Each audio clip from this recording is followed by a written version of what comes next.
الرحمن الرحیم یا ایھا الذین آمنو، اے وہ لوگو جو ایمان لائے ہو، لا تاکلوا، نہ تم کھاؤ، اموالکم بینکم، مال آپس میں، بالباطلی، باطل طریقے سے، یعنی کسی کے مال باطل طریقے سے نہ کھاؤ، الا مگر ان تکونا، یہ کہ ہو تجارت ان تراضی منکم، آپس کی رضامندی سے۔ تو یہاں پہ کسی کا مال کھانے سے منع کیا گیا ہے۔ اب کسی کے مال کھانا کیسے کہ آپ چھوٹی سی مثال لیں، جیسے کوئی سبزی والا آتا ہے تو وہ اگر اس کے اندر ناپ تول میں کمی کرتا ہے وہ بھی ناحق کھا رہا ہے، وہ بھی ناجائز کھا رہا ہے۔ اسی طرح آپ نے دیکھا کہ کسی نے کسی جگہ کو گھیر لیا اور اس کو بیچ لیا، پھر آپ نے دیکھا کہ ایک جگہ کو کتنی دفعہ یہ لوگ بیچتے ہیں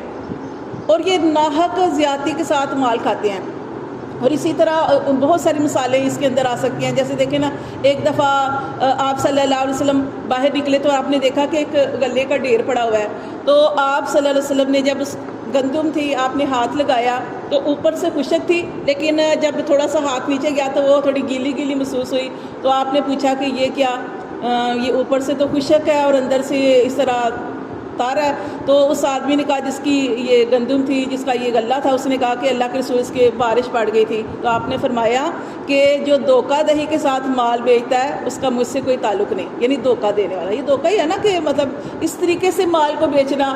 اس طریقے سے کسی کو دھوکہ دینے کے، اوپر خشک رکھ لیا اور نیچے۔ اسی طرح آپ نے دیکھا ہوگا انسان پھل لینے جاتا ہے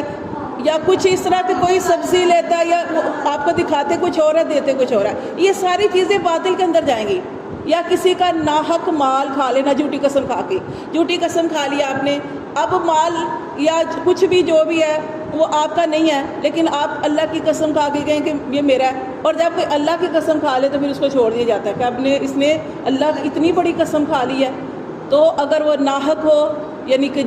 وہ بندہ جھوٹا ہو جس نے قسم کھائی ہے، تو یہ بھی ظلم اور زیادتی کے ساتھ کسی کا مال ہتھیانا ہے۔ اسی طرح آپ صلی اللہ علیہ وسلم جو تھے، ایک دفعہ انہوں نے کیا بیان کیا، انہوں نے کہا کہ دیکھو میں بھی انسان ہوں، جیسے تم انسان ہو میں بھی انسان ہوں، اور میں بھی بعض دفعہ کسی کی، اب دیکھو نا کہ جو ہوتے ہیں نا لوگ، کئی ہوتے ہیں تیز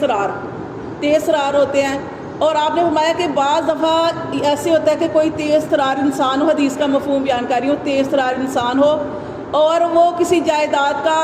مسئلہ لے کے آئے ہوں دو آدمی، اور اس میں سے ایک کی جائیداد ہو اور دوسرے کی نہیں، جس کی نہیں ہے اس کے پاس گواہ بھی ہیں، زبان کا بھی تیز ہے۔ اب آپ سے نے فرمایا میں تو ظاہر کو دیکھ کے فیصلہ کروں گا، ایسے ہی ہے نا، حکومت بھی ظاہر کو دیکھ کے فیصلہ یعنی جو فیصلہ کیا جاتا ہے وہ ظاہر کو دیکھ کے کیا جاتا ہے کہ اس کے پاس اس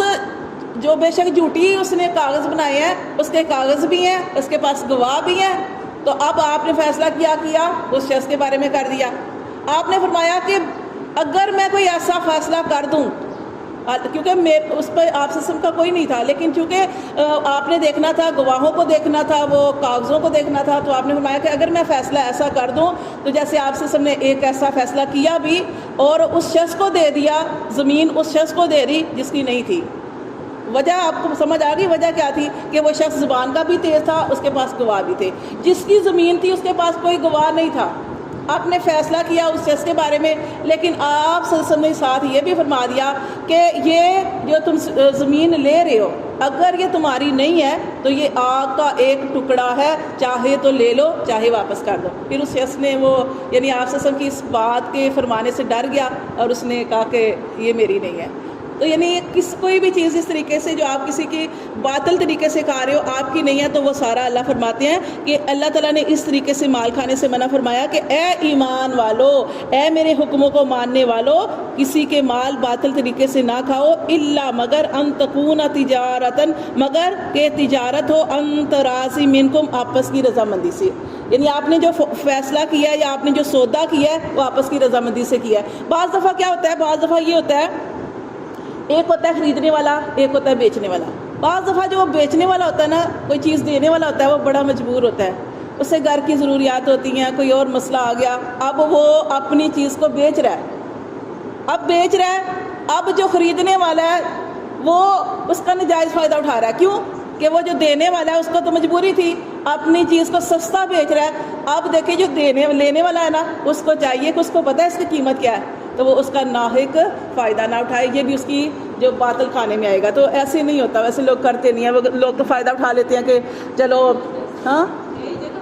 ہاں تو یہ اس طریقے سے جو ہے نا یہ بھی باطل میں آئے گا. تو اللہ فرماتے ہیں کہ جو آپس کی رضامندی سے ہو. آپس کی رضامندی کیا کہ جو بیچنے والا اور خریدنے والا ہے وہ آپس میں مطمئن ہو. بیچنے والا جو ہے وہ مطمئن ہو کہ میں نے صحیح بیچ دیا, اور خریدنے والا بھی مطمئن ہو کہ میرے ساتھ بھی زیادتی نہیں ہوئی. اس طریقے سے سودا ہوتا ہے. تو اللہ تعالیٰ نے فرمایا وَلَا تَقْتُلُوا أَنفُسَكُمْ, اور نہ تم قتل کرو اپنی جانوں کو. اپنی جانوں سے مراد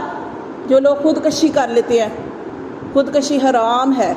یہ اس کو کرنے سے نبی صلی اللہ علیہ وسلم نے منع فرمایا ہے. اور انسان جس چیز کے ساتھ خودکشی کرتا ہے قیامت تک اس کے ساتھ یہ, اب دیکھو نا جب انسان اس دنیا سے چلا جاتا ہے نا, مر جاتا ہے, تو اس کو دکھا دیا جاتا ہے اس کا ٹھکانہ سارا کچھ, لیکن جو خودکشی کرتا ہے نا اس کے ساتھ یہ معاملہ ہوتا رہتا ہے, قیامت تک ہوتا رہے گا. جب تک آگے کوئی جزا سزا نہیں ہوتی تب تک اس کے ساتھ وہی معاملہ ہوتا رہے گا. کہ جیسے اس نے کئی لوگ دیکھا پنکھے کے ساتھ خودکشی کا لٹک رہے ہیں, یہ کر رہے ہیں, رسی ڈال لیتی اس طرح. تو جو بھی خودکشی کرتا ہے یہ حرام ہے. اللہ تعالیٰ نے منع فرمایا, اللہ کے نبی نے منع فرمایا. تو اللہ تعالیٰ یہاں پہ قرآن کی آیت میں فرما رہے ہیں کہ نہ تم قتل کرو اپنی جانوں کو. ان اللہ, بے شک اللہ کانا ہے, بکم تمہارے اوپر رحیمہ, اللہ تمہارے اوپر بڑا مہربان ہے. وَمَن یفعل, اور جو کرے, ذالکا اس طرح, عدوان سرکشی کے, و ظلمن اور ظلم کے ساتھ, کیا وہ جو کسی کا مال ہتھیائے, ٹھیک ہے نا, یہ اوپر جو چیز آ رہی ہے, اللہ فرماتے ہیں ظلم اور سرکشی کے ساتھ کرے, فسوف نصلیہ نارا, تو جلد ہی ہم اس کو ڈالیں گے آگ میں. وکان ذالک علی اللہ یسیرا, اور ایسا کرنا اللہ کے لیے آسان ہے.